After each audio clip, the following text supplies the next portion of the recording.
Hello students of class 12. So today I am going to start the second order derivative. Okay, so the first question is about second order derivative, how to find second order derivative. This is very simple. You know how to find the first order derivative.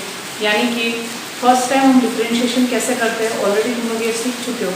अभी second order हम लोग को कैसे निकालना है, जो हम लोग को पहले डिफरेंशिएशन करने के बाद वैल्यू मिलेगा उसी का again differentiation will be second order derivative. जैसे फर्स्ट ऑर्डर डेरिवेटिव क्या होता है, अगर डिस्प्लेसमेंट दिया है then velocity will be the first order derivative. ठीक है, क्योंकि हम लोग डिफरेंशिएशन किसका करते हैं, डिस्प्लेसमेंट का विद रिस्पेक्ट टू टाइम. तो ये हो गया हम लोग का velocity, that will be our first derivative. और सेकेंड डेरिवेटिव किसको बोलते हैं हम लोग, एक्सेलरेशन को. यानी हम लोग किसका डिफरेंशिएशन करेंगे, वेलोसिटी का विद रिस्पेक्ट टू टाइम. ठीक है, तो वेलोसिटी का विद रिस्पेक्ट टू टाइम अगर हम लोग डिफरेंशिएशन करते हैं तो हमको क्या मिलता है, एक्सेलरेशन. यानी कि हम लोग डिस्प्लेसमेंट का कितने बार, डिस्प्लेसमेंट से हम लोग कितने बार डिफरेंशिएशन कर रहे हैं, उसका 2 टाइम्स डिफरेंशिएशन कर रहे हैं, जिससे हमको एक्सेलरेशन मिल रहा है. ठीक है, that will be our second order derivative. Already तुम लोग क्लास 11 में फिजिक्स में तुम लोगों ने सेकेंड ऑर्डर डेरिवेटिव निकालना भी सीखा है, दैट इज एक्सेलरेशन. ठीक है, तो अभी देखो जैसे यहाँ पे मैथ्स में हम लोग का डिफरेंट क्वेश्चंस रहेगा, डिफरेंट फंक्शंस रहेगा, उन फंक्शन का किस तरह से हम लोग सेकेंड ऑर्डर डेरिवेटिव फाइंड कर सकते हैं. तो मैंने एक क्वेश्चन लिया है यहाँ पे y = 10x. बहुत ही सिंपल है. देखो यहाँ पे तुम्हारा दो चीज़ है, एक सेकेंड ऑर्डर डेरिवेटिव भी निकालना है हम लोग को और प्रूफ भी करना है कि वो सेकेंड ऑर्डर डेरिवेटिव किसके इक्वल है, 2y times of first order derivative है. ये हम लोग को प्रूफ करना है. तो सबसे पहले हम लोग क्या निकालेंगे, क्योंकि y से हम लोग का सबसे पहले फर्स्ट ऑर्डर डेरिवेटिव ही निकलेगा, तो उसको पहले हम लोग फाइंड कर लेते हैं. तो मालूम है हम लोग को 10x का डिफरेंशिएशन क्या होता है, sec स्क्वायर x. ठीक है, फिर क्या करेंगे, इसी इक्वेशन का अगेन डिफरेंशिएट करेंगे, उसको अगेन डिफरेंशिएट करेंगे हम लोग विद रिस्पेक्ट टू x. तो जो हम लोग ये स्टेटमेंट लिखते हैं देन क्या होता है, ये जो हम लोग का dy/dx है इसके आगे दोबारा से क्या लग जाएगा, dy/dx लग जाएगा. ठीक है, सिमिलरली इसके आगे dy/dx हो जाएगा. तो ये देखो dd हो गया, ये d² y हो गया, और ये dx होके क्या लिख सकते हो, dx². ठीक है, तो d² y/dx² को लिखने का बहुत सारा तरीका है. बुक में तुमको हर एक बुक में अलग अलग तरीका मिलेगा. तो इसको हम लोग लिख सकते हैं y′' कहीं कहीं y2 भी दिया रहता है, y2 का मतलब भी यही है, y′' का मतलब भी यही है, that is second order derivative. और कभी कभी y जब fx के टर्म्स में रहेगा तब तुम्हारा f′'x मतलब 2 बार डिफरेंशिएशन हुआ है इसलिए डबल-। ठीक है, तो बहुत सारा वे में इसको लिख सकते हैं हम लोग, तो उसमें कंफ्यूज नहीं होना है तुम लोग को. ठीक है, तो अभी आओ आगे देखते हैं कैसे किया हम लोगों ने. यहाँ पे देखो राइट हैंड साइड पार्ट में, लेफ्ट हैंड साइड तो वैसे ही रहेगा, राइट हैंड साइड पार्ट देखो यहाँ पे सेक का होल स्क्वायर है. तो अगर हम लोग इसको सेक का होल स्क्वायर को हम लोग अगर सेक इंटू सेक लिखते हैं, sec x into sec x यानी कि, तो हम लोग वहाँ पे क्या रूल अप्लाई करेंगे, प्रोडक्ट रूल अप्लाई करेंगे डिफरेंशिएशन का. ठीक है, क्योंकि वो दोनों टर्म मल्टीप्लाई एक दूसरे से क्या है, इनटू में है. लेकिन वैसे नहीं करके हम लोग दूसरा तरीका भी अप्लाई कर सकते हैं. दूसरा तरीका क्या है, चेन रूल. तो चेन रूल से हम लोग क्या लेते हैं, तुम लोग को मैंने पहले ही बताया था. यहाँ पे दो फंक्शन है, यहाँ पे एक तो पावर 2 में एक हो रहा है और एक खुद एक ट्रिग्नोमेट्रिक फंक्शन sec x भी है. ठीक है, तो उस तरह से अगर हम लोग चेन रूल से करेंगे तो क्या होगा, देखो पहले यहाँ पे पावर है, तो according to that one power का हम लोग x⁴n जैसे कि एल्जेब्रिक फंक्शन का हम लोग डिफरेंशिएशन कैसे करते हैं, पावर आगे आके एक पावर कम हो जाता है, तुम लोग को मालूम है ना, nx⁴n−1 होता है. तो sec स्क्वायर x का क्या होगा, 2 sec x पावर में क्या हो जाएगा, 2−1 मतलब एक कम हो जाएगा, तो 2 sec x हो गया ये. अभी यहाँ पे फिर से दोबारा से किसका हम लोग करेंगे, यहाँ तो हम लोगों ने 2 पावर था, सेक यहाँ पे कितने बार है, 2 टाइम्स प्रेजेंट है, तो वहाँ पे हम लोगों ने पावर के लिए डिफरेंशिएशन किया, यानी एल्जेब्रिक फॉर्म के लिए डिफरेंशिएशन किया. बट नेक्स्ट अभी हम लोग किसके लिए करेंगे, ट्रिग्नोमेट्रिक फंक्शन का तो डिफरेंशिएशन नहीं हुआ है, तो पीछे हम लोग इनटू उसी का डिफरेंशिएशन करेंगे, जो कि चेन रूल है, तुम लोग को मालूम है. ठीक है, तो ये हो गया तुम्हारा sec x का डिफरेंशिएशन. यहाँ पे पावर नहीं देना है, याद रखोगे. पावर का यानी तुम्हारा एल्जेब्रिक फॉर्म में कोई भी चीज होना, पावर 2 पावर 3 यानी वो किस फॉर्म में है, पॉलिनोमियल है वो, है ना.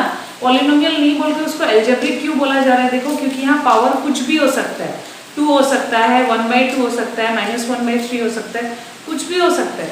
तो पॉलिनोमियल में क्यों नहीं बोल रही हूँ, बिकॉज पॉलिनोमियल में पावर क्या होता है, सिर्फ पॉजिटिव इंटीजर होता है, तो इसलिए हम लोग इसको पॉलिनोमियल नहीं बोलेंगे, इसको क्या बोलेंगे, ये एल्जेब्रिक फॉर्म में है, ठीक है। तो एल्जेब्रिक फॉर्म का डिफरेंशिएशन हमने कर लिया है जहाँ पावर तुम्हारा था। अभी यहाँ पे नेक्स्ट में क्या होगा, ट्रिग्नोमेट्रिक फंक्शन का, ठीक है। तो ये sec x का डिफरेंशिएशन क्या हो सकता है, sec x इंटू 10x। तो फाइनली तुम्हारा सेकेंड ऑर्डर डेरिवेटिव क्या मिल रहा है, sec square x into 10x, ठीक है। अभी क्या करेंगे, देखो अभी तुम लोग ये सेकेंड इक्वेशन हो जाएगा और ये तुम्हारा फर्स्ट इक्वेशन, दोनों को कंपेयर करो, देखो दोनों को कंपेयर करके तुम्हारा जो ये रिलेशन है ये हम लोग को मिल जाएगा, ठीक है। तो इसको कर लेते हैं आगे। सो देखो इसके आगे मैंने कैसे कंटिन्यू किया, तो ये हो गया था 2 sec square x into 10x। तो देखो 2 को तो 2 ही लिखा मैंने, sec square x using equation 1 हम उस sec स्क्वायर x के जगह dy बाई dx लिख सकते हैं, और 10x हम लोग का क्या था, y का, तो उसके जगह हम लोग क्या लिख सकते हैं, y। तो इसको थोड़ा सा ठीक करके लिख दिया इस तरह से 2y into dy by dx, ताकि ये हम लोग को जो प्रूफ करना है उसी फॉर्म में आ जाए। तो देखो ये आ गया हम लोग का जो प्रूफ करना था, यानी हेंस हम लोग लिख सकते हैं इट इज प्रूव्ड, ठीक है। तो तुम लोग क्वेश्चन जब करोगे ऐसा तुम्हारा एक ही क्वेश्चन आएगा, तो रिप्रेजेंटेशन शुड बी गुड, अच्छे से रिप्रेजेंट करके अच्छे से करोगे। अभी तो तुम लोग बहुत प्रैक्टिस कर रहे हो, तो प्रैक्टिस करने के टाइम में कभी कभी तुम लोग क्या करते हो, स्टेप्स कोई स्किप भी कर देते हो, तो यहाँ कोई प्रॉब्लम नहीं है, but at the time of examination you should write each and every step, यानी कि जो स्टेप तो इम्पोर्टेंट है उसको तुमको लिखना ही लिखना है। तो सबसे इम्पोर्टेंट यहाँ पे पार्ट क्या है, डिफ्रेंशिएशन। तुम्हारा डिफ्रेंशिएशन एकदम करेक्ट होना पड़ेगा, ठीक है। उसी में तुम्हारा मार्क्स देखेगा कि डिफ्रेंशिएशन तुमने करेक्टली किया है कि नहीं, तुमको डिफ्रेंशिएशन कितना मालूम है। हाँ, उसके बाद अगर फाइनली कभी सपोज तुम्हारा कभी आंसर में तुम्हारा जैसे 2 है यहाँ पे, जैसे ऑफिशियल कभी तुमने 2 नहीं लिखा है, यहाँ पे नहीं लिखा है, फिर नेक्स्ट स्टेप में तुम लिख रहे हो, तो वो बहुत छोटा सा मिस्टेक है, कभी ऐसा हो जाता है कभी कभार। बट लेकिन सबसे इम्पोर्टेंट पार्ट है, जब भी तुम डिफ्रेंशिएशन करोगे डिफ्रेंशिएशन करेक्ट होना चाहिए, क्योंकि मेन क्वेश्चन है डिफ्रेंशिएशन का। अगर वही गलत हो गया तो पूरा क्वेश्चन का कुछ मीनिंग ही नहीं रहेगा, ठीक है। तो नेक्स्ट क्वेश्चन करते हैं। सो देखो next question again second order derivative से ही है, बट ये जो फॉर्म है, जैसे लास्ट क्वेश्चन तो जो था वो था explicit function, that is y is given explicitly, but this question is in parametric form.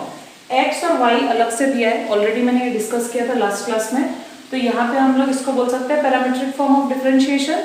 तो x और y को विथ रिस्पेक्ट टू थीटा हम लोग अलग अलग से डिफरेंशिएट करेंगे। तो x को जैसे हम लोग डिफरेंशिएट कर रहे हैं विथ रिस्पेक्ट टू थीटा, तो ये देखो ये तो बहुत सिंपल है, तुम लोग को मालूम ही है, a कांस्टेंट है वो बाहर ही रह जाएगा, बाकी सब क्योंकि a कॉमन में है तो बाहर ही रह जाएगा, और अंदर जो फंक्शन है उसका हमने डिफरेंशिएशन किया, तो थीटा का हो गया 1 और साइन का क्या हो गया cos थीटा। सिमिलरली y का भी जब करोगे 1 तो कांस्टेंट है, कांस्टेंट का डिफरेंशिएशन 0 होगा, a कॉमन में है तो उसको बाहर ही रख लिया, 1 का 0 और cos का क्या हो गया minus sine theta, that will B minus a sine theta. So finally dy by dx को क्या लिख सकते हैं, dy by d theta whole divide by dx by d theta. So dy by d theta जो है उसको put कर दिया और dx by d थीटा उसको पुट कर दिया, a कैंसिल होने के बाद फाइनली वो मिल जा रहा है। देखो अभी देखो वो जो है वो तो हमारा dy by dx है, that means we have to differentiate it again, इसको वापस डिफरेंशिएट करना पड़ेगा क्योंकि हमको d square by dx square निकालने के लिए दिया है। तो वापस डिफरेंशिएशन करने के लिए हमको देखना है हमारा जो dy by dx है वो किस फॉर्म में है। देखो एक न्यूमरेटर बाय डिनोमिनेटर, ठीक है, इस तरह से है। तो अगर हम लोग इसको थोड़ा सिंपल फॉर्म में लिख लेते हैं तो डिफरेंशिएशन करना क्या होगा, थोड़ा सा इजी होगा, ठीक है। तुम लोग डायरेक्टली भी कर सकते हो चाहो तो, कोई प्रॉब्लम नहीं है, तुम लोग क्वेश्चन रूल अप्लाई करना होगा। तो मैं वैसे नहीं कर रही हूँ, क्वेश्चन रूल तो तुम लोग ऐसे भी अप्लाई करना जानते हो क्योंकि, तो मैं इसको क्या कर रही हूँ, इसको मैं फॉर्मूला में पहले इसको मैंने चेंज कर लिया है, तुम लोग जानते हो, पहले भी मैंने बताया साइन 2 थीटा का जो फॉर्मूला है उसको हम लोग साइन थीटा में कन्वर्ट करके वहां से फॉर्मूला मैंने निकाला 2 sin theta by 2 cos theta by 2।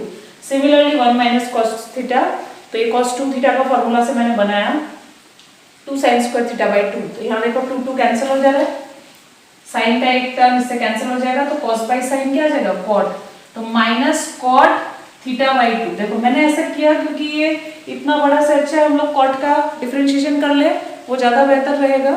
But अगर एट द मोमेंट तुम लोग का दिमाग में नहीं आता है, ये तो प्रैक्टिस करोगे तब धीरे धीरे तुम लोग का आ जाएगा, बट कभी एग्जामिनेशन टाइम में सपोज नहीं आता है दिमाग में तो कोई प्रॉब्लम नहीं है, तुम लोग सीधा सीधी क्वेश्चन रूल यूज करो।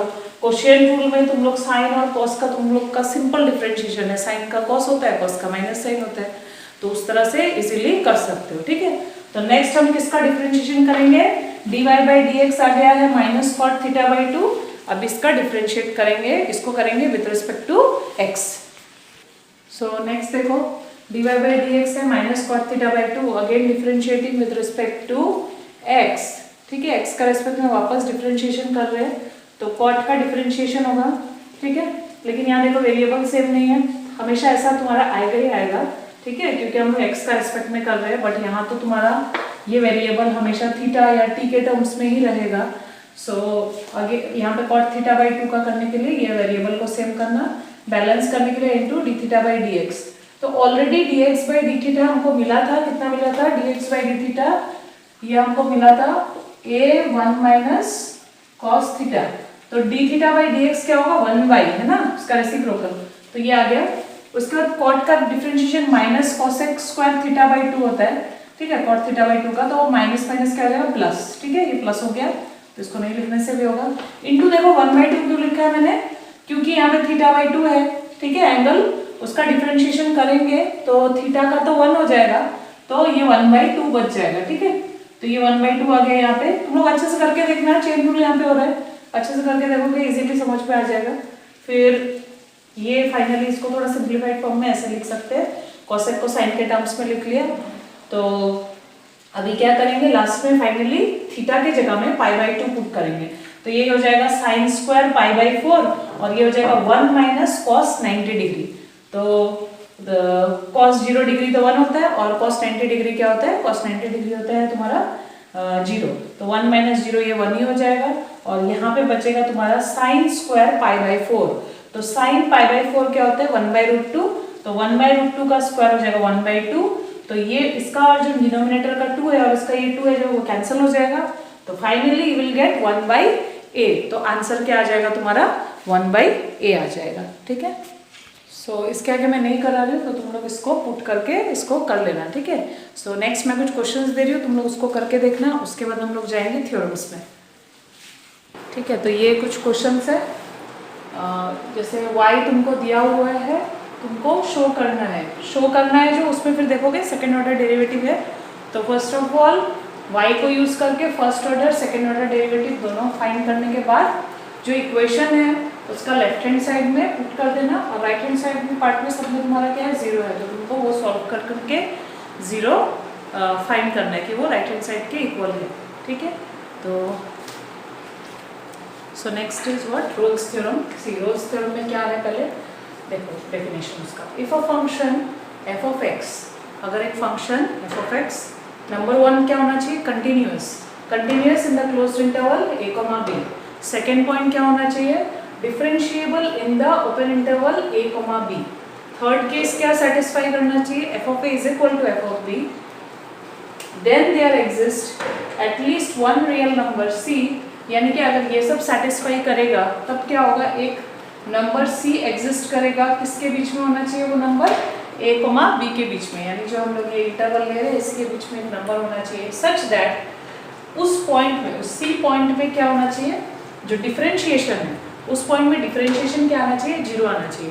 तो डिफरेंशिएशन 0 आने का मीनिंग क्या है, मैंने तुम लोग को पहले ही बताया था, f डैश यानी कि डिफरेंशिएशन यानी कि derivative, this is also called what, slope, ठीक है। और पहले ऑलरेडी हम लोग पढ़ चुके हैं, इसको हम लोग स्लोप के टर्म्स में हम लोग उसको स्लोप बोल सकते हैं डायरेक्टली।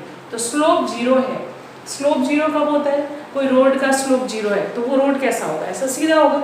तो अगर हम लोग ग्राफ में अगर इसी तरह से हम लोग बनाएं तो वो रोड, या फिर यहाँ तो रोड नहीं बोलोगे, यहाँ क्या बोलोगे, लाइन, उस लाइन का स्लोप क्या है, 0 है, ठीक है। उस लाइन का स्लोप 0 होना मतलब वो लाइन किसका पैरेलल होगा, एक्स एक्सिस का पैरेलल होगा, ठीक है। तो वही हमें लिखा है, slope of tangent line is equal to 0, therefore line is parallel to what, X axis. तो इसका मतलब यही है कि वो लाइन क्या आएगा, एक्स एक्सिस का पैरेलल आएगा, ठीक है। तो इसका भी देखो ज्योमेट्रिकल इंटरप्रिटेशन। तो यहाँ देखो, यहाँ पे मैंने क्या बनाया, ये जो कर्व है एफ ऑफ एक्स, इसका कर्व बना है, ये इसका कर्व है, सपोज ये है, ये मेन कर्व है। बाकी जो मैंने लाइन खींचा है वो क्या है, वो ए कहाँ पे लाई करता है, बी कहाँ पे लाई करता है, एफ ऑफ ए कहाँ है, एफ ऑफ बी कहाँ पे है, वो है। लेकिन सबसे पहले तुम्हारा ग्राफ कैसा होगा, this one is your graph, y is equal to F of X दिया है। अभी यहाँ पे दो पॉइंट है, ये इस पॉइंट में x का वैल्यू a है और एक पॉइंट मैंने ले लिया है यहाँ पे, सपोज ये पॉइंट है b। अभी इन दोनों पॉइंट में क्या हो रहा है, इन दोनों पॉइंट में अभी पहला देखो, सबसे फर्स्ट पॉइंट से हम लोग आते हैं कंटिन्यूअस। कंटिन्यूअस यानी कि हम लोग को पेन को पेपर से नहीं उठाना है, वो कंटिन्यूटी पूरा क्या करेगा, मेंटेन रखेगा, है ना, वो फंक्शन कंटिन्यूअस होगा।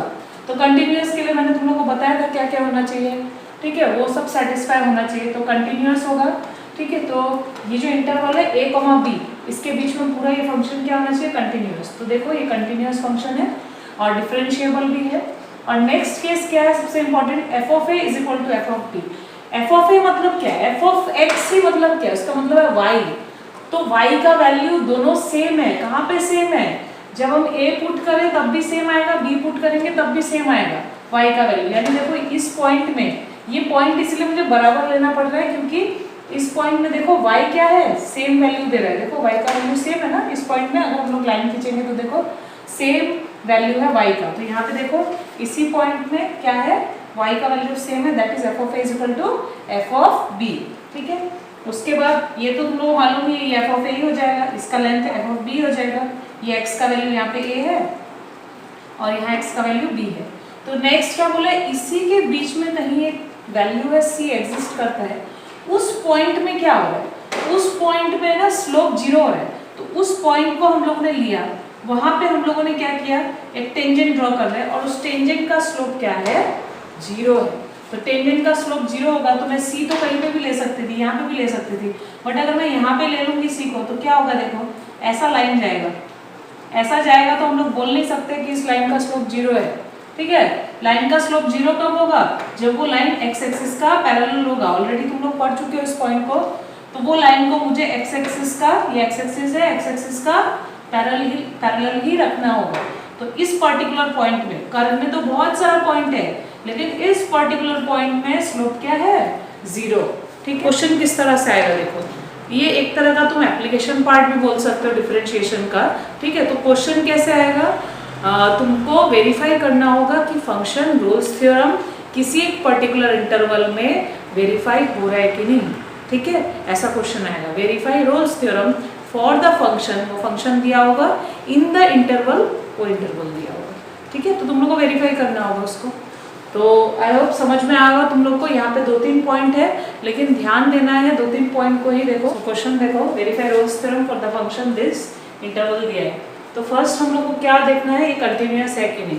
जैसे कि तुम लोग देख रहे हो ये एक पॉलिनोमियल है, तो पॉलिनोमियल मतलब क्या, पॉलिनोमियल यानी ऐसा अलजेब्रिक एक्सप्रेशन जिसका पावर क्या हो, पॉजिटिव इंटीजर हो। और पावर पॉजिटिव इंटीजर होना मतलब x सभी न्यूमरेटर में होगा, और x अगर न्यूमरेटर में होगा तो x के जगह हम लोग कोई भी रियल वैल्यू, क्योंकि 0 से लेकर 3/4 तक सब रियल वैल्यूज है, तो कोई भी रियल वैल्यूज हम लोग x का जगह पुट करेंगे तो फाइनली हमको सभी क्या मिलेगा, रियल वैल्यूज ही मिलेगा। दैट मीन्स ये फंक्शन क्या है, कंटिन्यूअस है, डिफाइंड है, तो कंटिन्यूअस होगा ही। तो कोई भी वैल्यू तुम इसमें पुट करो, सभी वैल्यू तुमको डिफाइंड वैल्यू मिलेगा। तो this is a continuous function in closed interval 0,3/4। Next differentiable के लिए कैसे चेक करते हैं, देखो उसका डिफरेंशिएशन करोगे फंक्शन का, उसके बाद देखो तुम 0 से लेकर 3/4 तक कोई भी वैल्यू तुम यहाँ पे पुट करके देखो, वो भी क्या होगा, वो भी तुम्हारा सभी फंक्शन, सभी वैल्यू के लिए, सभी पॉइंट्स के लिए जो f'(x) है वो डिफाइंड होगा। दैट मीन्स हम बोल सकते हैं ये फंक्शन क्या है, डिफरेंशिएबल है। नेक्स्ट हम लोग को देखना है एफ ऑफ ए और एफ ऑफ बी बराबर है कि नहीं। तो F of A means F of 0, तो एफ ऑफ 0 हम लोग निकाल रहे हैं, 0 निकल रहा है। एफ ऑफ 3/4 भी थोड़ा सिंप्लीफिकेशन किया, उसके बाद क्या निकला, 0। That means both are equal, so therefore F of A is equal to F of B.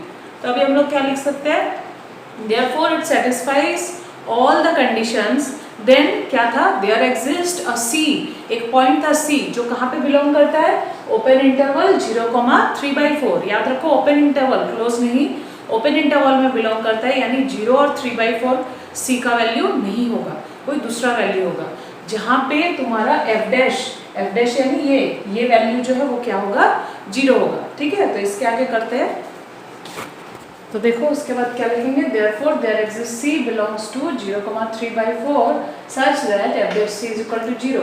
तो f डैश x क्या था हमारा, f डैश x था 16x/3 - 2, तो f डैश c क्या होगा 16c/3 - 2, तो वो इज इक्वल टू 0। तो यहाँ c वैल्यू निकाल लिया, कितना आ गया 3/8, और 3/8 क्या है, 3/8 हाफ ऑफ क्या है, हाफ ऑफ 3/4, तो हाफ ऑफ 3/4 मतलब 3/4 से वो छोटा होगा, ठीक है। तो ये 3/4 से छोटा वैल्यू यहाँ पे तुम्हारा एग्जिस्ट करता ही है, 0 से 3/4 के बीच में। Therefore Rolle's theorem is verified. So next is Lagrange's mean value theorem. देखो क्या है, पहला 2 पॉइंट सेम है, function continuous in the closed interval a, b, differentiable होना चाहिए open interval a, b, then there exist at least one, मतलब कम से कम एक पॉइंट c एग्जिस्ट करना चाहिए ओपन इंटरवल a, b में, सच दैट हम लोग क्या लिख रहे हैं, देखो f of b minus f of a by b minus a is equal to f dash c, ठीक है। तो ये दोनों पॉइंट तो समझ में आ रहा है। अब ये जो इसके बाद सच दैट के बाद जो हम लोग ने लिखा उसका मीनिंग क्या है, देखो इसका मतलब हम लोग जानते हैं slope of the tangent at point c, यानी अगर ये कर्व है और मतलब जैसे कि ये मैंने कर्व ले लिया, सपोज ये कर्व है और ये ऐसा होगा, तो यहाँ पे मान लो कोई पॉइंट है, ये c है, ठीक है। यहाँ पे ये टेंजेंट क्या है, ये f डैश है, ये क्या है, इस पॉइंट में स्लोप क्या है, टेंजेंट का स्लोप क्या है, f डैश c, ठीक है, ये मालूम चल रहा है। यहाँ पे बोला नहीं है कि f dash c is equal to 0 है, तो इसको हम लोग x एक्सिस का पैरेलल नहीं बनाएंगे, ठीक है। कभी हो भी सकता है किसी क्वेश्चन में, बट हमको यहाँ नहीं बोला है, ठीक है। तो जनरल के लिए मैंने ऐसे बनाया। तो इस पॉइंट में जो स्लोप है वो क्या है, f डैश c है।